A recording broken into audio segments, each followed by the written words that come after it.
Hi everyone. So I know it's been a very long time. My apologies about that. I've been very busy. But yes, I am back. I can now continue the Explain Correctly series.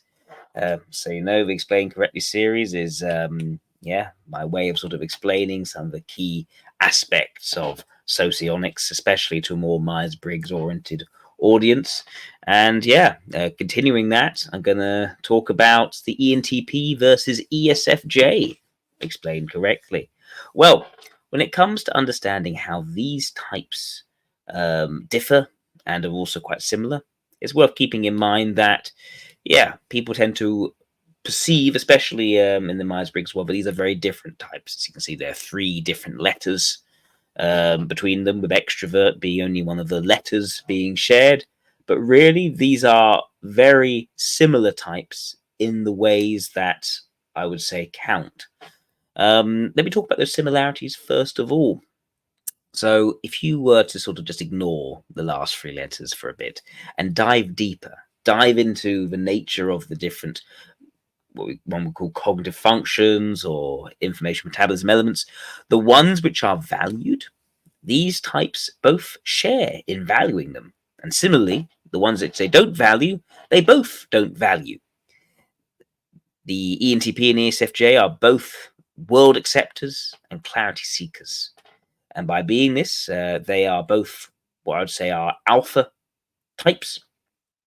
They belong to the alpha quadrant, which means both of them are interested in a sort of drawing together of the various facets of life into a harmonious whole, whether that is more intellectual or social. They both like positive emotionality. They both like things to be nice and pleasant in the sort of the day to day, and place an emphasis on things being nice and pleasant in the day to day. They don't like tension. They don't like forcefulness or aggressiveness or things being deeply personal. They don't like the sort of negative emotions. And similarly, they are very interested in exploring openly different ideas and possibilities and trying to make sense of them and bring them together into some sort of combined philosophy of understanding of the world. So both these types share in that. This is often lost on, I think, the Myers-Briggs world when it comes to these types, where one is seen as a sort of innovative figure who comes up with lots of different ideas and a bit sort of what's the word? Very sort of a maverick sort of figure, and the other one's seen as a very sort of disapproving, sort of housewife-like figure. But really, no. No, the ENTP is a type which is very curious and open-minded, but has a certain childlike aspect, which actually goes very well with the sort of unbounded enthusiasm we see with ESFJ as a sort of nurturing, but also ensuring that everyone has a good time kind of figure. So yeah, the values are actually shared by these types. I would also go further in saying that these types also share not only the same values, but also the same emphases in these values. They are stubborn in exactly the same ways and quite fluid and flexible in exactly the same ways. Both the ENTP and ESFJ are determined and contrarian. What does this mean? It means that these types are stubborn in their intuition and actually quite flexible in their sensation. Similarly, they are both stubborn in their ethics and quite fluid in their logic. So if you combine that need for them to be quite uncompromising in terms of longer term outcomes and where things ultimately are, or are what is possible and what is not, and also a certain stubbornness in terms of how we should react emotionally to different situations, what is seeing things in a more positive or more negative light, etc. And you combine that with the alpha values, you find that it's the ENTP and ESFJ that are the most similar and truly the two types which share this idea about positive emotionality around ideas and sharing those ideas and getting other people excited. These are the two types which fundamentally do that and see their role in life as doing that. Many of the sort of science educators are ENTPs, but similarly, many of the sort of talk show hosts are ESFJs. Both of them want to bring in this slightly zany, new idea-oriented way of looking at things and getting people excited about it and getting that sort of emotional contagion going of positivity in the exploration of new ideas in the universe. So these are the types that do that, and they actually can sometimes compete over that same sort of space. So yeah, this is another way in which these types are actually very much similar. By also being sharing the same quadra values, this means that they share in terms of the world accepting and clarity seeking dichotomy, but also in terms of being identifiers rather than transformers. They are types which are fundamentally about how close things should be to one another. Specifically for them, it's about, again, bringing everything together. They are also types which, by sharing in this sort of positive approach to life, in this idea of saying yes to new ideas and being openly enthusiastic about it, they also share another dichotomy, which is about affirming. They are affirming, I would say, the virtue of decency, and they take an affirming view that things are good.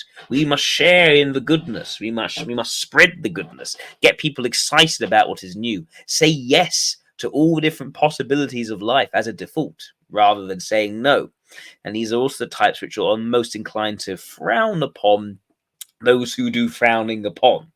These are the most anti-judgmental of the types. These are the ones which are most inclined to say, well, why are you so serious? Why are you saying no to everything and being so negative about it? There are some really good things we can consider here, and let's say yes to it all. So lots of things here which these types have in common. And also, they share in that first letter, extroversion. They are both energizers.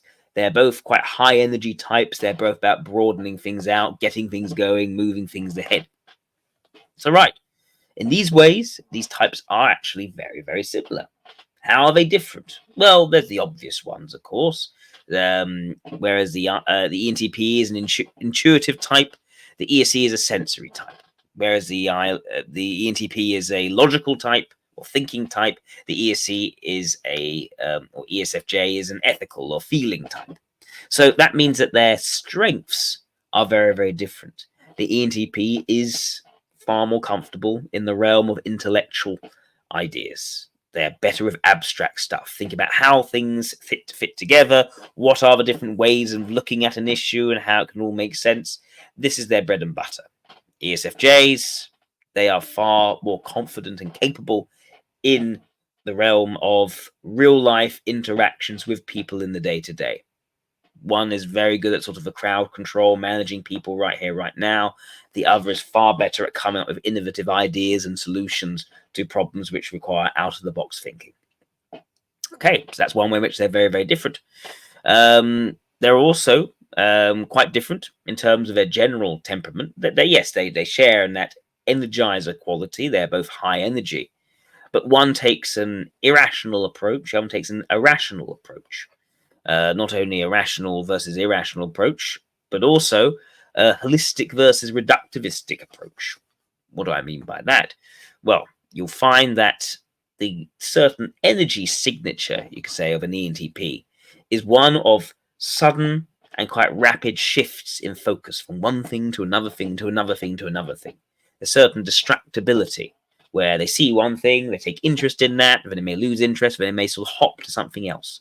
That sort of quick hopping motion is typical of the more sort of irrational reductivistic approach. Reductivistic because everything is seen as separate from everything else. It's not about sort of tying it all together in terms of it's not in terms of tying together in terms of everything being seen vaguely with no kind of distinctions or boundaries between things. The ENTP naturally sees things in terms of, well, there's this idea and that connects to that part of that idea and that connects to this and that connects to this. So their attention is shifting between different aspects, and it's very much sort of a hop. So they're on one thing, then they're on another thing, they're on another thing, they're on another thing. ESFJ, on the other hand, that rationality, I suppose irrationality means that the focus is less about things which grab their interest. It's far more about what is the mood, how ought things should be felt, and they're focused on that, and they take this more sort of holistic approach, which is all about managing and maintaining that mood, creating and expanding and enhancing the mood. But it's very much this idea, rather than sort of a suddenly hopping attention, it's far more about a concerted effort over time, which is kept up over time.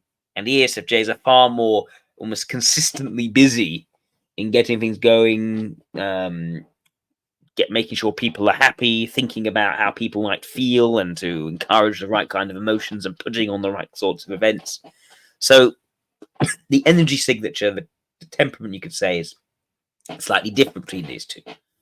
One's far more sort of chaotic in the hopping about. The other one is far more of a sustained push or drive, which is a way in which these types are different. Another way in which they're different is that the ENTP is what I'd say is space locked and site locked, whereas the ESFJ is time locked instead of space locked, and speech locked instead of site locked. What does that mean? Well, you'll find that the ENTP, their asymmetry is very much about the desire to expand and broaden different ideas and possibilities at the expense of the day-to-day maintenance of detail. Similarly, the ENTP is a type which is very much about the many different facts and applying things in a more sort of pragmatic way, and thinking about and knowing lots of information to apply, at the expense of their personal values and attitudes towards things. They aren't so aware of how they personally feel. So the ESFJ, on the other hand, they don't have the same asymmetries. Their asymmetries are about mood generation, getting people feeling a certain way at the expense of the logical consistency of things. And they are far more about acting right here, right now, very tactically, at the expense of really thinking far ahead in terms of where are things going, what is the ultimate point. They don't really think about this much. So what you'll find, therefore, is that the ENTP is able to tap far more into a balance of both, thinking in terms of where are things going, strategically, and a bit of tactical action in the here and now. The ESFJ is kind of stuck in terms of a tactical action. But if you flip it around, the ESFJ is able to dip into sort of the new ideas and possibilities and thinking slightly out of the box, but also maintaining the day-to-day detail. Whereas ENTP can only really think outside the box and consider new possibilities. They're not good at all at really thinking and maintaining the detail. Similarly, the ENTP can blend mood management, getting people excited, thinking about how people are going to respond to things. They can blend that with a certain amount of logical analysis and how things fit together and make sense. The ESFJ can't do the logical analysis. They can only do the mood generation. And vice versa, the ESFJ can do a mix of a more pragmatic, fact-based, how do things work, how can things be observed to work and improved way of thinking. And it can blend that also with some awareness of their personal attitudes and what they like personally, what they personally dislike, in a way which the ENTP can't flex across both. They can only really do the broad expanse of facts and how things work, and find it very difficult to consult on their personal moods and attitudes. So that's another way in which they're very, very different. And a very good way of telling apart an ENTP and ESFJ, I would say, is looking at that especially that point about detail. The ENTP is going to lack that awareness of the day-to-day detail. Maintaining it, the ESFJ would be fine, but the ENTP will really lack. The ESFJ will really lack that sense of logical analysis, how things fit together consistently. They'll be far more scattered in terms of the internal logic of how they're thinking. Whereas the ENTP does have the ability to bolt ideas and concepts together in a very sort of coherent, consistent way. So that's another way of telling them apart. There is a further way of telling them apart, which gets a bit more complicated. You could say that the ESFJ within their quadra is a thetic type, in that they are sort of naturally advancing the sort of more collective interests of bringing everything together, seen in the alpha quadrant. The ENTP, on the other hand, is not really advancing that so much as bringing some sort of hidden element. ENTPs, it doesn't necessarily immediately occur to them that they should think in the more sort of collectivistically, everyone coming together kind of way. If anything, they start out in life quite maverick, quite sort of thinking for themselves and, standing out from social crowds. And over time, they come to realize they actually want to belong and become part of a society. The ESFJ never really has that sudden realization. They've already always been part of the society, part of the collective, and really are a shepherd of that said collective in terms of making sure everyone's having a good time. So the ENTP has to go for that journey. The ESFJ does not have to go for any kind of such journey. Instead, the ESFJ benefits from having some sort of new free-thinking perspective provided to make that collectivism a bit more fresh and less like sheep or lemmings. And also, you'll find that the ENTP is a clockwise type in terms of their actions. All the different dichotomies coming together lead to an effect of them sort of advancing social progress forwards in some kind of way. Whereas the ESFJ is more of an anti-clockwise type. It's the result of his actions actually ratchet back the social progress a bit each time. So what is this going to be looking like? Well, you'll find that the ENTP, as I said, they're sort of antithetic. They are almost questioning. They are bringing something new to the pot. At the same time, they're sort of quite an irrational type, but very much of a hopping sort of focus. So this is a type which really is bringing new ideas and perspectives, really throwing them at the table and seeing what sticks. And in that sort of chaotic approach of throwing things at the table, seeing what sticks, they're actually able to find things which actually move civilization forwards. And there are several examples of them doing that. Albert Einstein's a very good example of that. In contrast, you'll find that the ESFJ, by being a thetic type, that is also an energizer. Yes, it is going to be a type which instead kind of doubles down very fully and absolutely on its quadra values, which is alpha. If you think of the quintessential alpha type, that probably is the ESFJ, even more than the ENTP, right? So by being so unapologetically alpha, this sort of type, which can often become a bit too much for people, it almost becomes a bit too positive and almost sort of inane in the lack of real skepticism of where things are going. So really just sort of pushes positivity in general. And that can actually make things almost unsustainable and can actually lead to a situation where it gets sort of a certain amount of blowback, or it sort of becomes so uncompromising it doesn't end up moving things forward. Instead, it kind of can take things a step back in a way. To sort of break the ESFJ out of it, they kind of need their dual to really to sort of enable them to sort of stop and sort of question a little bit what they're doing. Meanwhile, the ENTP, especially with an ISFP, is really able to create a sustainable motion forwards of throwing new ideas at the wall, seeing what sticks.